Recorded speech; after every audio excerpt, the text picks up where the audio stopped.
pas parce que je suis née ici, je me suis dit c'est l'occasion de revenir à Verviers et de faire un petit event avec les filles.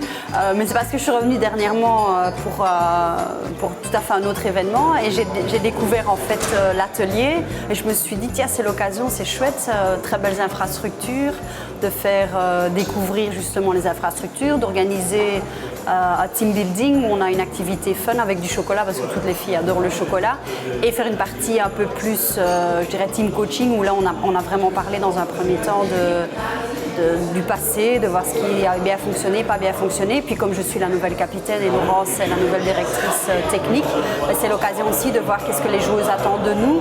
Même pour les nouvelles, c'est intéressant d'avoir leur point de vue et comme ça on a une communication très ouverte. Je pense que c'était un moment très important pour elles de pouvoir s'exprimer.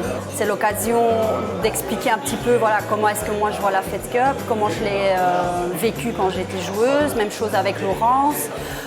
Pour moi, c'est un moment informel qui a une grande importance, certainement quand il y a une nouvelle équipe qui va se former ou qui s'est formée, pour pouvoir justement partager un moment informel ensemble, de pouvoir discuter et surtout, avant l'Australie ou les autres tournois, de se réunir pour pouvoir justement discuter de la prochaine rencontre et voir un petit peu les attentes de chacune. C'était vraiment une belle idée pour organiser tout ça.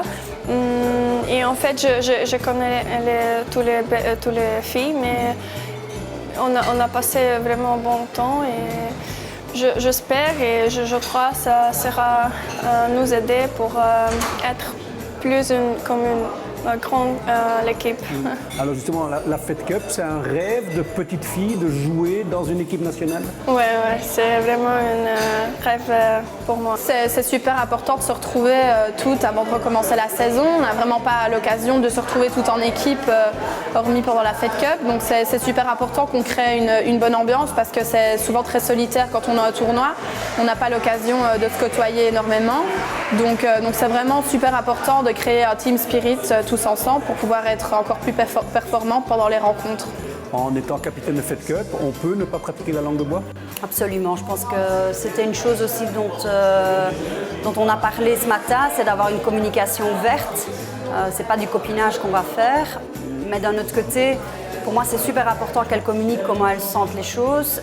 C'est super important que je puisse communiquer et qu'on ait une conversation très ouverte avec du feedback.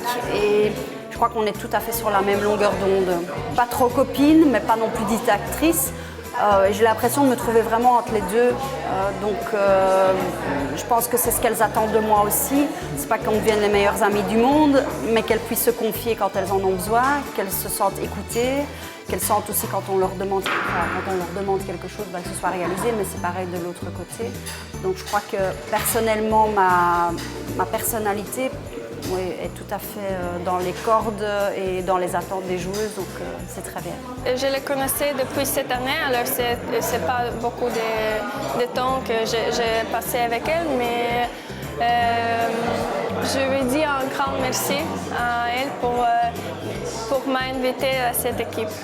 On s'entend vraiment très bien et je pense qu'on s'est dit tout ce qu'on avait à se dire, donc il n'y a vraiment pas de mauvaise ambiance à ce niveau-là et voilà, on s'entend très bien, il n'y a vraiment aucun problème, donc je pense que c'est vraiment la bonne personne pour être capitaine de Fed Cup.